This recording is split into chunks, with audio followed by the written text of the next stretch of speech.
Assalamualaikum warahmatullahi wabarakatuh. Saya Dinda Catherine dengan NIM 666124005. Adanya saya membuat ini untuk memenuhi UAS Manajemen Strategi yang diampu oleh Ibu Ayuning Budiati. Di sini saya akan menganalisis organisasi publik Arsip Nasional Republik Indonesia yang dikenal sebagai ANRI. Selanjutnya di sini ada visi dan misi dari ANRI tersendiri. Yang pertama ada misi, yaitu menjadikan arsip sebagai simpul pemersatu bangsa dalam kerangka Negara Kesatuan Republik Indonesia yang akan dicapai pada tahun 2025. Untuk misinya sendiri ada 5. Yang pertama ada memberdayakan arsip sebagai tulang punggung manajemen pemerintahan dan pembangunan. Yang kedua, memberdayakan arsip sebagai bukti akuntabilitas kinerja organisasi. Yang ketiga, ada memberdayakan arsip sebagai alat bukti yang sah. Keempat, ada melestarikan arsip negara sebagai memori kolektif dan jati diri bangsa dalam kerangka Negara Kesatuan Republik Indonesia. Dan yang terakhir, yang kelima, ada memberikan akses arsip kepada publik untuk kepentingan pemerintahan, pembangunan, penelitian, dan ilmu pengetahuan untuk kesejahteraan rakyat sesuai peraturan perundang-undangan dan kaidah-kaidah kearsipan demi kemaslahatan bangsa.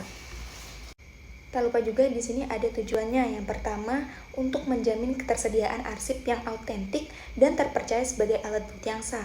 Yang kedua, ada menjamin terwujudnya pengelolaan arsip yang andal dan pemanfaatan arsip sesuai dengan ketentuan peraturan perundang-undangan. Ketiga, ada menjamin perlindungan kepentingan negara dan hak-hak keperdataan rakyat melalui pengelolaan dan pemanfaatan arsip yang autentik dan terpercaya. Dan terakhir, ada mendinamiskan penyelenggaraan kearsipan nasional sebagai suatu sistem yang komprehensif dan terpadu. Karena ada tujuan, pasti ada sasarannya. Sasaran yang pertama ini terwujudnya sistem penyelenggaraan kearsipan nasional yang komprehensif dan terpadu. Yang kedua, terjaminnya keselamatan dan keamanan arsip sebagai bukti pertanggungjawaban negara. Ketiga, ada terlestarikannya arsip sebagai memori kolektif dan jati diri bangsa. Dan yang terakhir, ada terpeliharanya aset nasional dari aspek ekonomi, sosial, politik, budaya, pertahanan, dan keamanan melalui arsip. Selanjutnya ada faktor internal. Nah, faktor internal ini sendiri terdiri dari 2. Yang pertama ada kekuatan atau strength, dan yang kedua ada kelemahan atau weaknesses. Nah, kekuatan sendiri ini isinya ada 5. Yang pertama, memiliki kewenangan nasional sebagai lembaga arsip negara. Kedua, SDM arsiparis ini bersertifikasi dan tentunya berpengalaman. Yang ketiga, fasilitas preservasi dan restorasi arsip yang memadai. Yang keempat, implementasi sistem digital seperti SIKD dan JIKN. Lalu yang terakhir ada kerjasama kuat dengan KL dan lembaga internasional. Nah, yang kedua, kelemahan isinya juga ada 5. Yang pertama ada keterbatasan infrastruktur digital di beberapa unit layanan. Yang kedua, tingkat literasi arsip rendah di masyarakat dan instansi. Yang ketiga, ada layanan arsip belum sepenuhnya terintegrasi.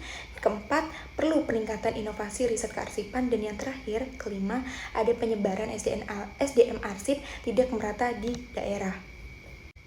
Nah, dari faktor internal tersebut kita bisa melihat dari bobot rating skor yang sudah tersedia di sini. Jadi analisisnya ini total skor IFAS ada 2,70. Nah, yang interpretasinya ini skor di atas 2,5 menunjukkan kondisi internal ANRI ini cukup kuat, namun tetap memerlukan penguatan transformasi digital dan peningkatan pemerataan SDM di kearsipannya. Tak lupa juga di sini ada faktor eksternal. Faktor eksternal sendiri terdiri dari 2. Yang pertama ada peluang atau opportunities, dan yang kedua ada ancaman atau threats. Nah, peluang sendiri ini isinya ada 3, di mana kebutuhan digitalisasi arsip ini semakin tinggi dan semakin meningkat. Lalu ada dukungan regulasi keterbukaan informasi terhadap publik dan kerjasama antar instansi dalam pengelolaan arsip meningkat. Nah, ancamannya sendiri juga ada 3, yaitu perkembangan teknologi semakin cepat dan harus terus diikuti. Lalu ada risiko kebocoran data dan serangan siber. Dan terakhir itu ada ketimpangan digital antar daerah. Terlihat dari tabel yang sudah tersedia, di sini total skor EFAS-nya ini mencapai 2,75, di mana nilai ini menunjukkan bahwa ANRI cukup mampu merespon perubahan lingkungan eksternal, namun perlu memperkuat aspek digital dan keamanan informasi lebih lanjut. Lalu di sini ada matriks SWOT berdasarkan skor IFAS dan EFAS di slide sebelumnya. Nah, posisi ANRI ini berada pada kuadran kedua atau stability.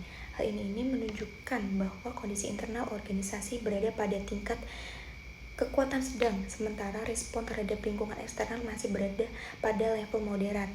Dengan posisi ini, Andri perlu mempertahankan kinerja internal yang sudah berjalan baik, sambil melakukan perbaikan terarah untuk menyesuaikan diri dengan tuntutan eksternal yang terus berkembang.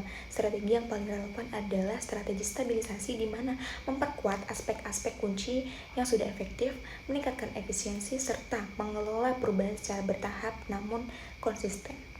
Di sini juga ada strategi SWOT Andri. Yang pertama itu ada strategi SO atau Strengths Opportunities, di mana mengembangkan sistem digital arsip nasional yang modern dan memperluas kerjasama berbasis data dengan KL dan pemerintah daerah.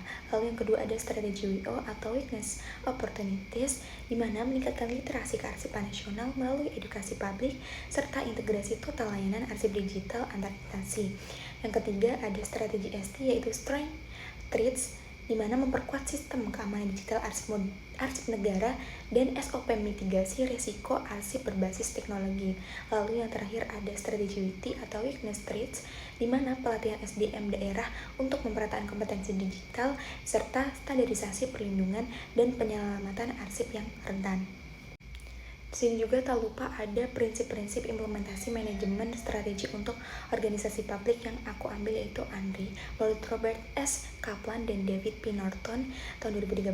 Ada 3 prinsip. Yang pertama itu ada penyelarasan strategi dengan proses dan unit kerja atau organizational alignment, di mana prinsip ini tuh setiap unit dan proses harus terhubung langsung dengan strategi utama, di mana relevansinya dengan Andri ini semua unit deputi, pusat, dan bidang harus bergerak selaras dengan arah dan citra Andri. Lalu yang kedua ada penggunaan indikator kinerja yang terintegrasi atau Integrated Performance Measurement, di mana prinsipnya ini pengukuran kinerja harus menggunakan indikator yang konsisten dari tingkat organisasi hingga individu.